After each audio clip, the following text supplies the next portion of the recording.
마태복음 8장 23절로부터 27절까지 말씀 우리 한 절씩 교독합니다. 배에 오르심에 제자들이 따랐더니 바다에 큰 놀이 일어나 배가 물결에 덮이게 되었으되 예수께서는 주무신지라.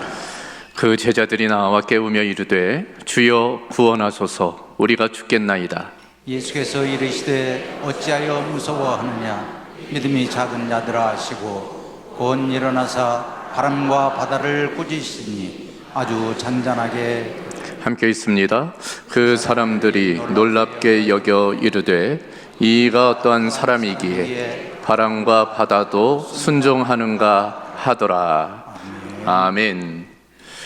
자, 오늘 6월 세 번째 주일 함께 읽은 마태복음 8장 23절로부터 27절 말씀 통해서 어찌하여 무서워하느냐 라는 제목으로 함께 하나님의 말씀 나누도록 하겠습니다.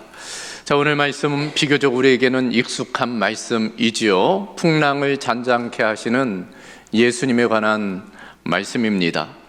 이와 같은 본문 속 이야기는 오늘 함께 읽은 마태복음에만 나와 있지 않고 마가복음, 누가복음에도 비슷한 말씀이 나와 있어요. 소위 공관복음 모두에 오늘 본문의 이야기가 기록되어져 있습니다. 대체적으로 비슷한 내용이에요. 그러나 조금씩의 차이가 있는 것을 알 수 있습니다. 그런 차원에서 오늘은 공관복음을 좀 통합해서 오늘 말씀을 좀 함께 살펴보려고 합니다. 자, 본문 속으로 한번 우리가 한 걸음 들어가 보겠는데, 오늘 말씀 23절은 이렇게 시작을 합니다. 배에 오르심에 제자들이 따랐더니 바다에 큰 놀이 일어나 배가 물결에 덮이게 되었다 라고 되어져 있어요. 다른 복음서를 종합해 보면 예수님께서 이 갈릴리 서편 지역, 그러니까 이제 가버나움을 중심으로 그 갈릴리 접경 지역에서 이제 복음을 전하세요. 말씀을 전하십니다. 그리고 저녁 늦게까지, 해질 무렵까지 그렇게 말씀을 전하신 연후 이제 제자들에게 말씀하시는 거예요. 바다 건너편으로 가자, 그렇게 말씀을 하시는 것입니다. 그 이유는 우리가 계속적으로 말씀을 살펴보면 그 가다라 지방, 이제 거라사라고도 하는데 그 지역에 이제 귀신 들린 한 사람이 있는 거죠. 이제 그 사람을 고치시기 위해서 이제 배를 타고 이 갈릴리 바다를 이제 지나가게 되시는 것입니다. 자, 여기 보면 바다라고 되어져 있는데 바로 갈릴리를 의미하죠. 그런데 사실은 바다는 아니에요. 이제 담수호, 호수입니다. 화면을 보면 이 갈릴리 호수의 모습이 나와 있는데, 여러분, 남북으로 길이가 한 21km, 이제 동서로 폭은 한 12km, 둘레는 한 54km, 그리고 면적은 166제곱킬로미터 정도가 돼요. 이게 얼마나 되는가 좀 가늠이 안 될 수 있는데, 비교해서 보면 여러분, 수원시가 면적이 121제곱킬로미터라고 그래요. 광명시는 39제곱킬로미터. 그러니까 이 갈릴리 호수의 면적은 수원시하고 광명시를 합친, 그러니까 얼마나 큰 호수인지 알 수 있겠죠. 그러다 보니까 호수인데도 바다라고 불릴 정도가 된 거예요. 자, 이 호수의 모양은 하프 모양입니다. 하프같이 보이십니까? 그래서 이 하프가 히브리어로 킨놀이라고 불러요. 킨놀. 그래서 이 갈릴리 호수를 킨놀에서 유래해서 긴네렛이라고 구약에서는 부르게 되었어요. 이것이 헬라어로 바뀌면서 게네사렛이라고 이제 바뀌게 됩니다. 그래서 여러분, 뭐 갈릴리 호수나 갈릴리 바다나 뭐 긴네렛 혹은 게네사렛 다 같은 곳을 의미한다고 보시면 되겠습니다. 여러분, 이 북쪽으로는 이제 헬몬산이 있어요. 만년설이 있는 아주 높은 산이지요. 그곳으로부터 이제 얼음이 녹으면은 요단강을 따라서 이 갈릴리에 다다르게 됩니다. 그러다 보니까 이 갈릴리는 이제 어종이 아주 풍성한, 거의 200여 종 되는 물고기들이 사는 그런 풍성한 호수가 되는 거죠. 그러다 보니 주변에 이제 도시들이 이제 발달하게 돼요. 그래서 사람들이 이 갈릴리 호수를 기반으로 이제 살아가게 되죠. 삶의 터전입니다. 우리가 잘 아는 뭐 베드로, 안드레, 야고보, 요한 등등 다 이 갈릴리 호수의 어부였던 것 우리가 잘 아는 것이죠. 자, 그와 같이 예수님과 이제 몇몇의 제자들이 함께 배를 타고 이동하는데 오늘 24절을 보면은 갑작스럽게 바다에 큰 놀이 일어나서 이제 배가 물결을 덮쳤다는 거예요. 병맹 본문인 마가복음 그리고 누가복음을 보면은 이제 광풍이라고 되어져 있습니다.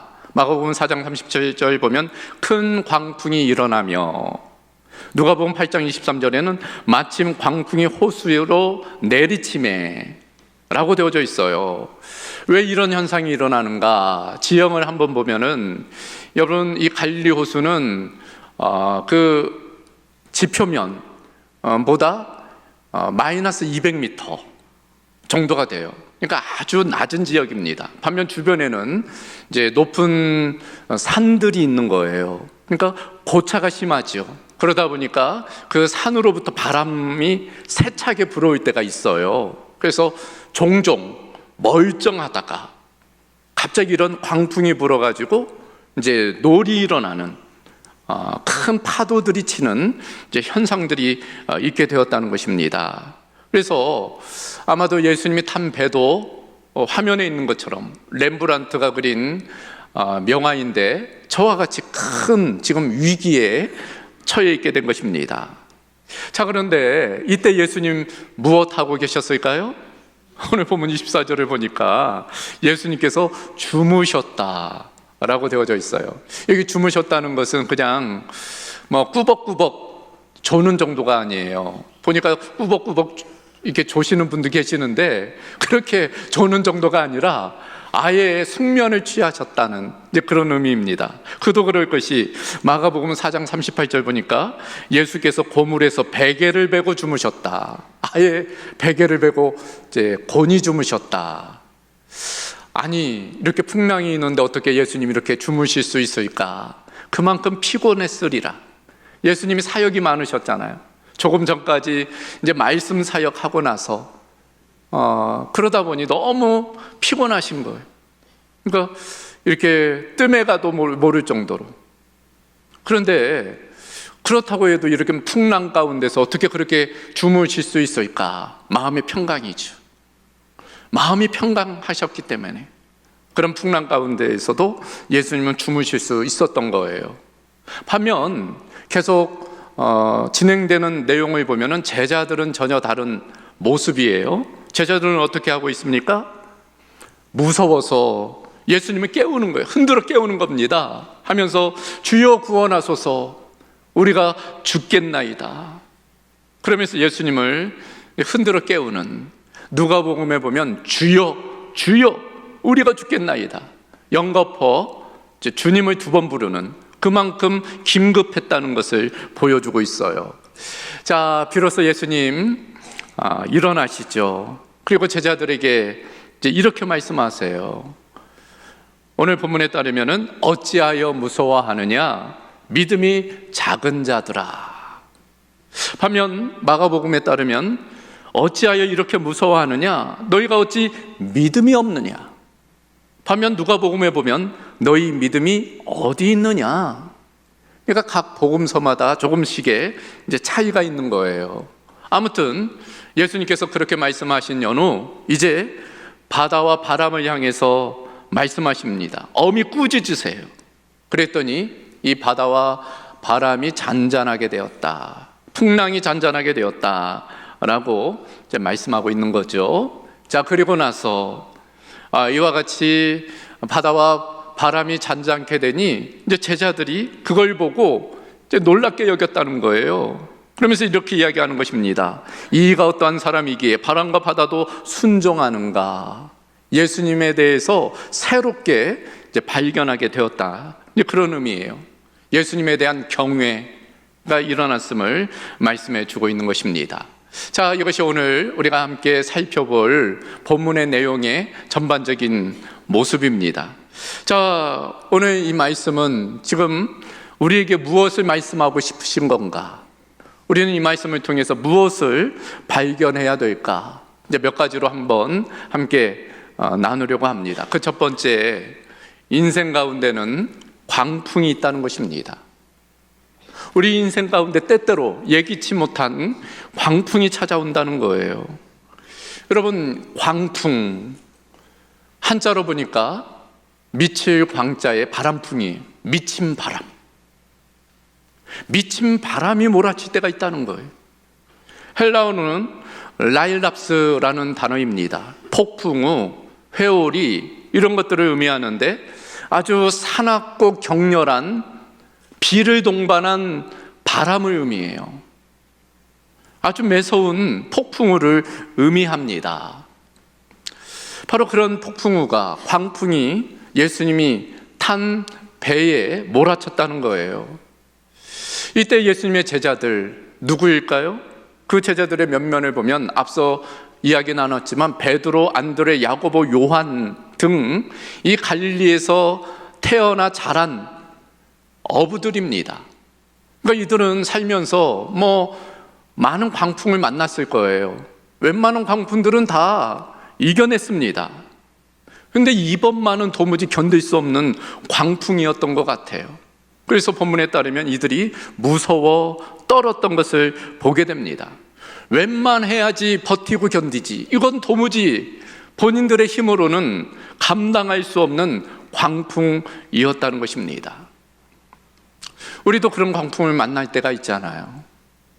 때때로 삶을 살 때 그런 광풍이 몰아칠 때가 있는 것입니다. 어떤 것들이 있을까? 대체로 이런 것들이죠. 질병의 광풍입니다.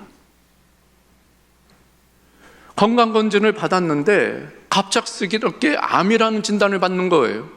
그간에 건강하게 살았는데, 아무 문제 없이 살았는데 너무나 청천벽력과 같은 그런 소식을 듣게 되는 것입니다.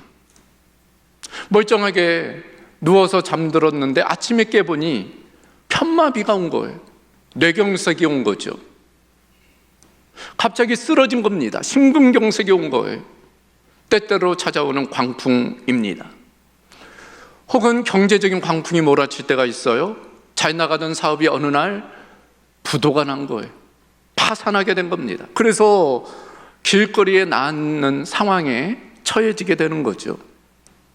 혹은 가까운 사람의 죽음을 맞이하는 경우가 있어요. 그렇게 살아간 남편을 어느 날 갑자기 떠나보내게 돼요. 부모를 떠나보내기도 하고, 심지어는 생태 같은 자녀를 먼저 떠나보내는 그런 광풍을 만날 때가 있습니다. 수많은 사건, 사고라는 예상치 못하는 광풍을 우리는 만날 때가 있어요. 개인적으로 그렇지만 집단적으로도 그래요. 이를테면 IMF, 우리 온 국민이 맞은 광풍이지 않습니까? 지금도 어찌 보면은 이 경제적인 광풍을 우리나라가 맞고 있어요. 여러분, 코로나는 어때요? 코로나가 어떤 개인에게만 문제가 아니었잖아요. 우리나라, 아니 더 나아가 세계 모든 국민들이 이 코로나로 큰 어려움을 당한 일이 있습니다. 그런 측면에서 이 광풍은 개인적으로도 집단적으로 때때로 찾아오는 것을 우리는 알게 되는 거예요. 이 광풍의 위력은 대단해요. 우리 인생을 난파하도록 만듭니다. 마음의 두려움을 가져다 주고 우리 인생을 무너뜨릴 때가 있어요. 그래서 우리는 늘 광풍에 대한 두려움이 있습니다. 특별히 여기서 우리 믿는 이들의 어려움은 다른 무엇이 아니라 우리 믿는 이들에게도 이 광풍이 예외되지 않는다는 데 있어요. 오늘 본문이 그것을 우리에게 보여줍니다. 이 광풍이 우리를 좀 피해가면 좋으련만 이 광풍이 우리에게도 찾아온다는 거예요. 실제로 오늘 본문 속 내용을 보면 이 제자들이 만난 광풍, 예수님의 부재 때가 아닙니다. 예수님이 함께 배에 타고 있음에도 그 광풍을 만나고 있는 거예요. 사실 이 마태복음에 보면 제자들이 광풍을 만난 이야기가 본문에만 기록된 건 아니에요. 마태복음 14장에도 한 번 더 제자들이 큰 풍랑을 만난 이야기가 나옵니다. 그러나 그때와 지금의 다름은 그때는 예수님이 함께 계시지 않았어요. 그래서 우리는 그렇게 생각할 수 있습니다. 아, 예수님이 함께 계시지 않았기에 광풍을 만난 것이구나. 그러나 지금은 달라요. 예수님이 함께 하심에도 그런 광풍이 몰아쳤다는 것입니다. 그것이 때때로 우리를 힘들게 할 때가 있어요. 내가 그렇게 예수님을 잘 믿고 있는데, 열심히 신앙생활하고 있는데 왜 광풍이 나에게 몰아치는가 하는 의문이 들 때가 있는 것입니다. 실제로 많은 사람들이 예수 믿으면 만사 형통하리라 생각하는 경우가 있어요. 복 받게 되리라 생각하는 경우가 있는 것입니다. 그러나 오늘 본문과 같이 그런 광풍을 만날 때 그래서 힘들어 하는 것입니다.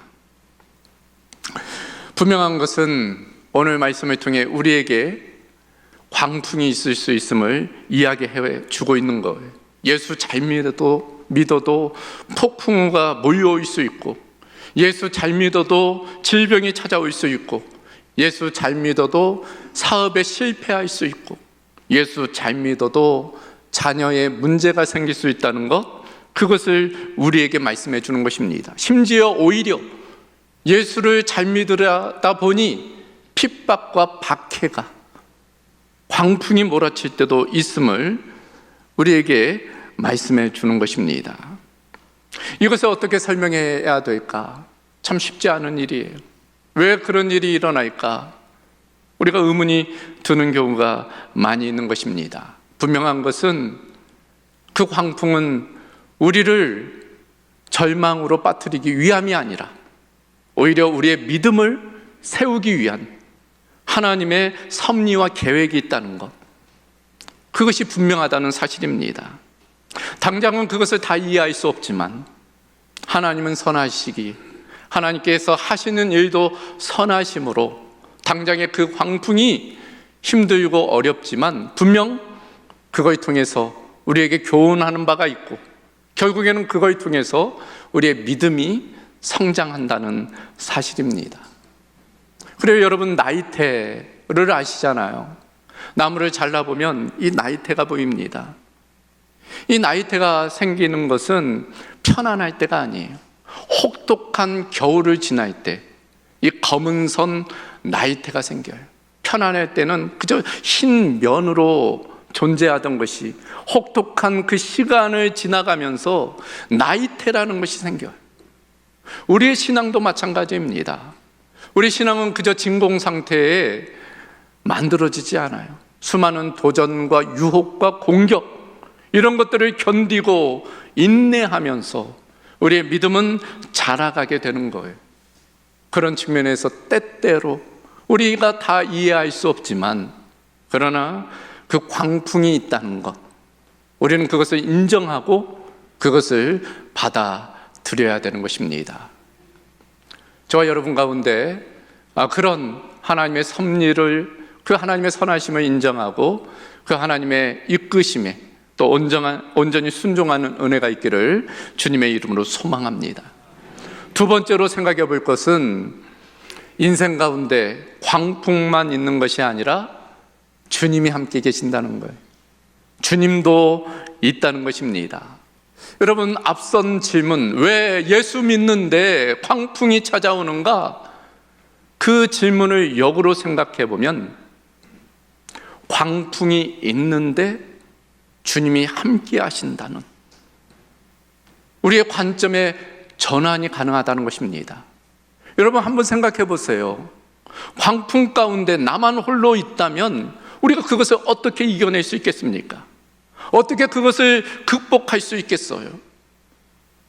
그런데 그 광풍 가운데 주님이 우리만 홀로 남겨두지 아니하시고 우리 가운데 함께 하신다는 거예요. 우리를 위해서 주님께서 일하신다는 것입니다. 예수 안 믿었으면 그 광풍을 오롯이 나 혼자 견디고 이겨내야 되는데, 그리고 결국에는 그것을 견딜 수 없어 절망하고 낙심할 수밖에 없는데, 그러나 예수님께서 우리를 위해서 이 땅에 찾아오셨고 또 우리의 삶의 문제 가운데 예수님께서 함께 해 주신다는 것입니다. 그런 측면에서 우리의 삶의 문제 가운데 광풍만 있는 것이 아니라 주님이 함께 하신다는 것을 우리는 잊지 말아야 돼요. 오늘 제자들도 그랬던 것 같아요. 광풍이 일자 처음에는 자신들의 어떤 노력으로 그 문제를 해결해 보려고 부단히 노력했을 겁니다. 그러다가 어느 순간 깨달은 거예요. 아, 이 배에 우리 주님이 함께 계시는구나. 이 배에 우리 주님이 계시는 것. 그리고 주님을 깨우기 시작한 것. 그리고 자신의 문제를 주님께 맡겨드린 것입니다. 그럴 때 주님께서 어떻게 하세요? 26절 하반절을 보면 곧 일어나서 바람과 바다를 꾸짖으시니 아주 잔잔하게 되었다. 그 문제를 주님께서 다루어 주셨다는 거예요. 어찌 보면 우리 마음의 풍랑을 주님께서 잔잔해 주신 것인 줄은 몰라요. 더 나아가서 우리의 삶의 문제들을 주님께서 잔잔케 주신 것입니다. 그런 측면에서 인생 가운데 광풍만 있는 것이 아니라 주님이 있다는 것을 우리는 잊지 말아야 할 것입니다. 최근에 우리 교회 안에도 이런 광풍을 맞는 분들이 여러 분 계세요. 어떤 분은 경제적인 광풍을 만나셨어요. 어떤 분은 질병의 광풍을 만나셨어요. 그런 광풍을 만난 성도들을 바라볼 때 담임 목사로서의 아픔이 있습니다. 제가 하나님의 선하심을 분명 인정하지만 그러나 하나님께 떼쓰고 하나님께 불평하고 저 자신도 그럴 때가 있어요. 그러면서 사랑하는 성도들을 위로하기 위해서 신방하면 근데 놀랍게도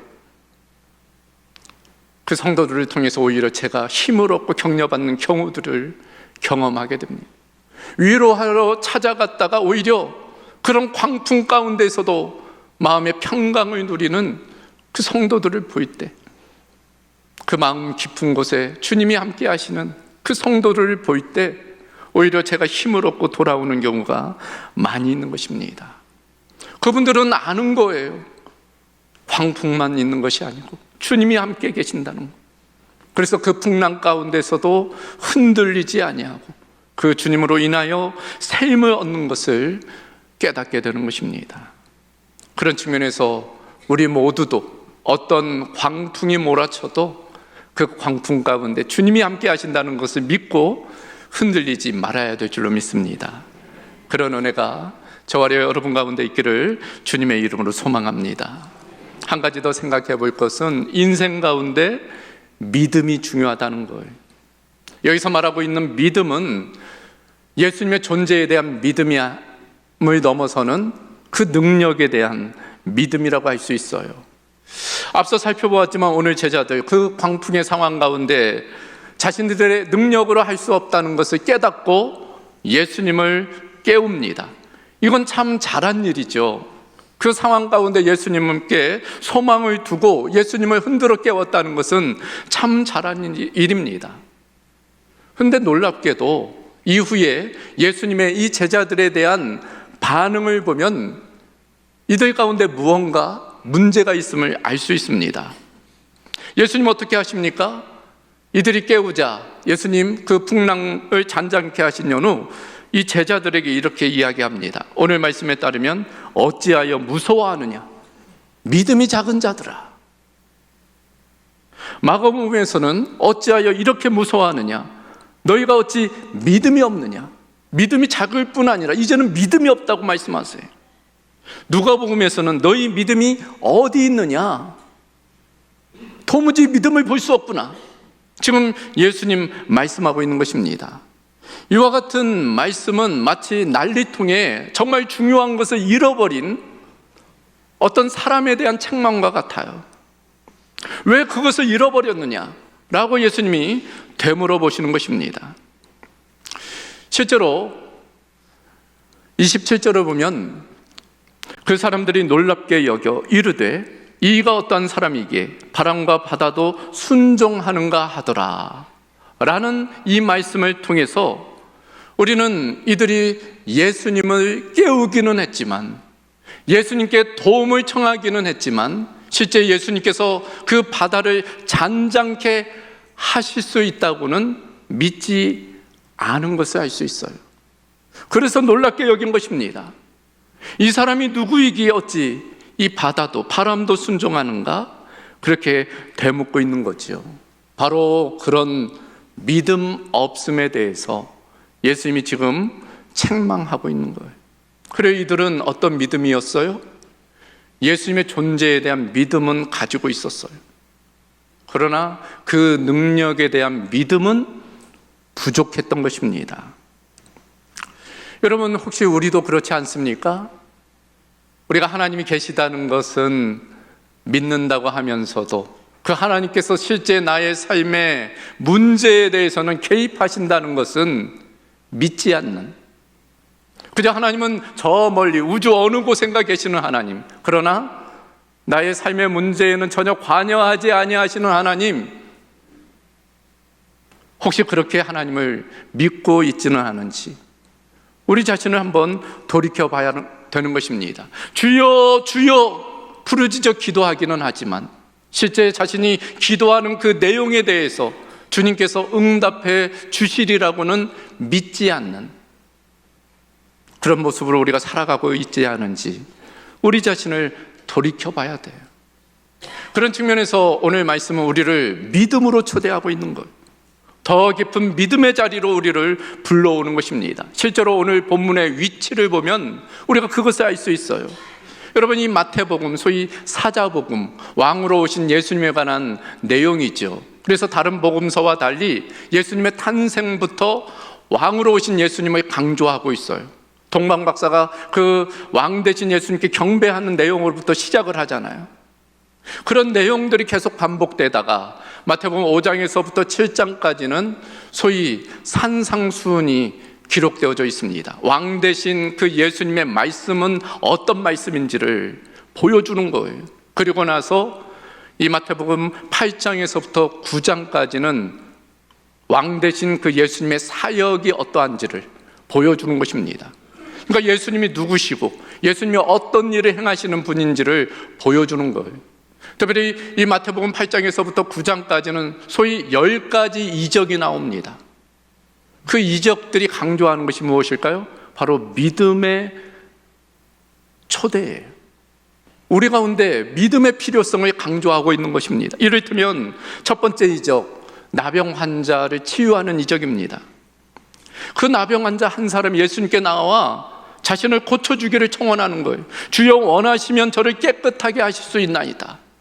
예수님이 그 믿음을 보시고 그를 치유해 주신 거예요. 백부장은 어때요? 자신의 종 하인이 병들었어요. 그때 예수님께 찾아와 그 문제를 이야기합니다. 그때 예수님께서 내가 가서 고쳐주리라. 그때 백부장이 뭐라고 해요? 주님, 오실 필요까지 없습니다. 그냥 말씀만 하십시오. 그러면 그대로 될 줄로 믿습니다. 그때 예수님이 깜짝 놀라시죠. 이스라엘의 어떤 사람에서도 이와 같은 믿음을 보지 못하였노라. 여러분, 중풍병자 친구들은 어때요? 도무지 예수님께 갈 수 없자 지붕을 뚫고 그 친구를 내려놔요. 포기하지 않는 믿음입니다. 혈류병 걸린 여인은 어떻습니까? 예수님의 겉옷자락이라도 만지면 내가 나으리라는 믿음을 가졌어요. 그 믿음이 그를 고쳤습니다. 야이로는 어때요? 자기 딸이 병들어 지금 죽게 되었는데 예수님께 찾아와 요청하는 거예요. 주님, 오셔서 그 몸에 손을 얹으시면 내 딸이 방금 죽었지만 다시 살아날 것을 믿습니다. 예수님이 찾아가셔서 달리타 붐 할 때 그 소녀가 일어나게 된 거예요. 맹인은 어떻습니까? 다윗의 자손 예수여 우리를 불쌍히 여기소서. 믿음으로 호소할 때 그 눈이 띄어지는 놀라운 역사가 일어나게 되었다는 것입니다. 여러분, 우리의 믿음을 한번 점검해 볼 필요가 있어요. 우리는 어떤 믿음을 가졌는지, 그저 예수님이 계시다는 것만 믿는 건지, 예수님께서 지금도 역사하신다는 것도 믿는 건지 우리 자신을 돌아봐야 됩니다. 그래서 믿음장 히브리서 11장 6절을 보면 두 가지 믿음을 강조하고 있어요.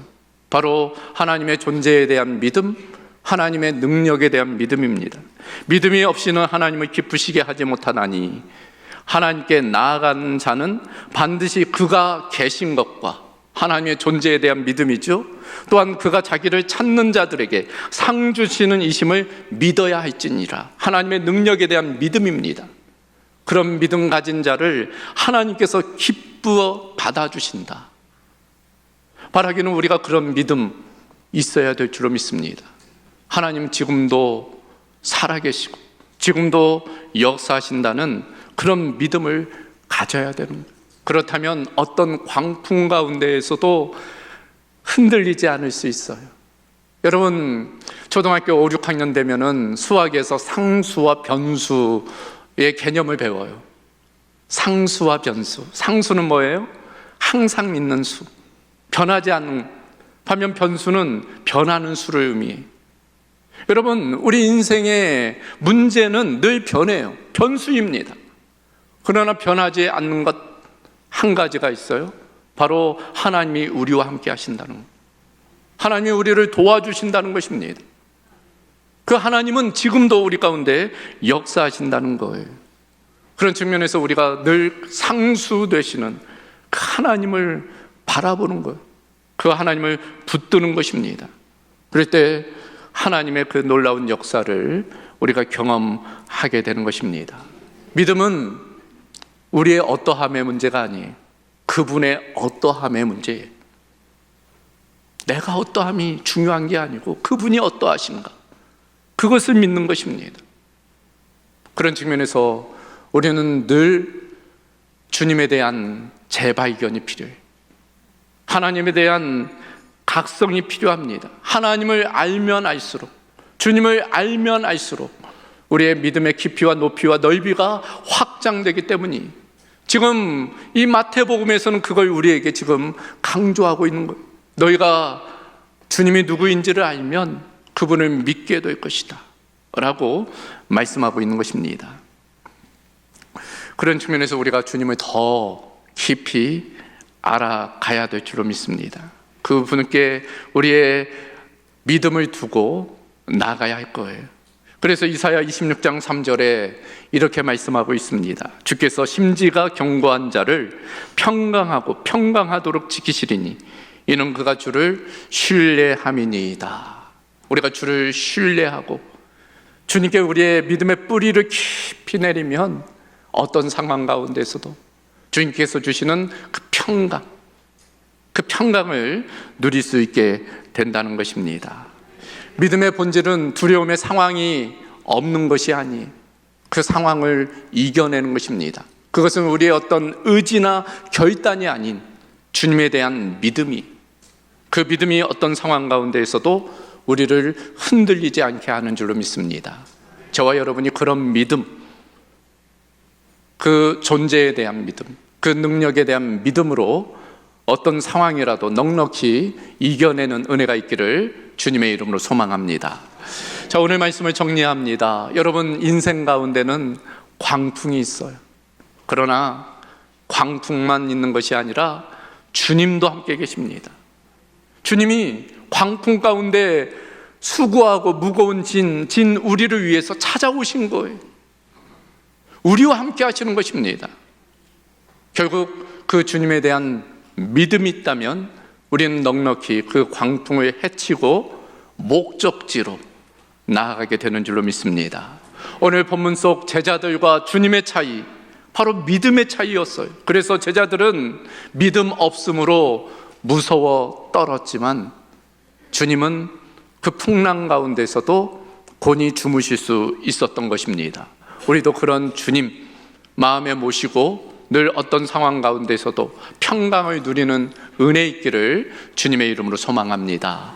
자, 이 시간 우리 한번 같이 기도하십시다. 여러분의 풍랑, 지금 당하고 있는 광풍은 무엇입니까? 어떤 분은 질병의 광풍, 어떤 분은 경제적인 광풍, 누구는 관계의 광풍, 이런 광풍이 여러분을 덮쳤을지 모릅니다.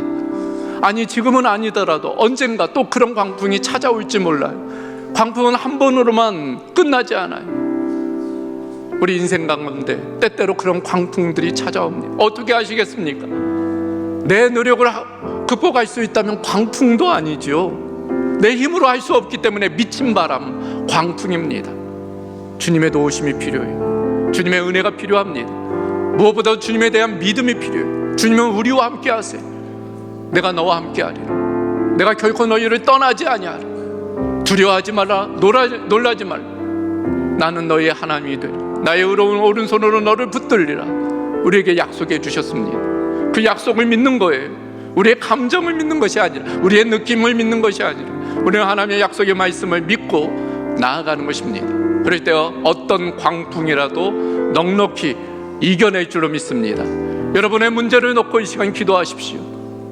하나님의 도우심을 구하면 하나님께서 은혜 주실 줄로 믿습니다. 이 시간 우리 한번 주여 부르짖고 함께 기도합니다. 주여, 오 주님, 우리가 때때로 인생 가운데 원하지 않는 광풍을 만날 때가 있음을 고백합니다. 때로는 질병의 광풍을, 때로는 경제적인 광풍을, 때로는 사랑하는 사람들의 죽음의 광풍을, 그런 것들로 인하여 우리의 배가, 인생의 배가 요동치며 흔들리며 때로는 난파될 것 같은 어려움에 처할 때가 있음을 고백합니다. 그렇게 고생하고 있는 우리를 위해 주님께서 사랑하셔서 우리 가운데 찾아오신 줄로 믿습니다. 수고하고 무거운 짐진 자들아 다 내게로 오라. 내가 너희를 쉬게 하리라 말씀하여 주셨으므로 주님이 우리와 함께 하심을 늘 우리가 잊지 아니하게 하시고, 그 주님을 늘 바라보며 소망 가운데 믿음으로 나아가는 은혜가 있게 하여 주옵소서. 주님의 존재에 대한 믿음뿐 아니라 주님의 능력에 대한 믿음을 가지고 어떤 상황 가운데 낙심 절망하지 아니하게 하시며 믿음의 주여 온전하게 하시는 이인 예수 그리스도를 바라보며 믿음으로 승리하는 우리 모든 성도들이 될 수 있도록 주님 함께하여 주시옵소서. 성령님 이 시간 운행하여 주시되 하나님 육신적으로 연약하여 고통 중에 있는 우리 성도들을 이 시간 만져주시기를 원하옵나이다. 나는 치료하는 하나님이라 말씀하여 주셨으므로 치료의 광선을 비추어 주시옵소서. 못자없는 손으로 이 시간 만져주심으로 회복되며 치유되며 놀라우신 하나님의 은혜의 손길을 경험토록 주님 함께하여 주시옵소서. 주님 역사하여 주시옵소서. 감사하신 아버지 하나님, 오늘 말씀을 통해 우리 인생 가운데 광풍이 있지만 그러나 광풍만 아니라 주님이 함께 하심을 다시금 일깨워 주심을 감사합니다. 주님이 함께 하심으로 어떤 광풍이 몰아친다고 하여도 우리가 넉넉히 믿음으로 이겨낼 수 있는 줄로 믿습니다.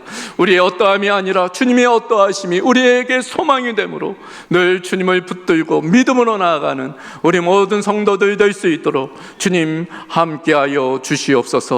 모든 것 주께 감사드리오며 우리 주 예수 그리스도의 이름으로 기도하옵나이다. 아멘.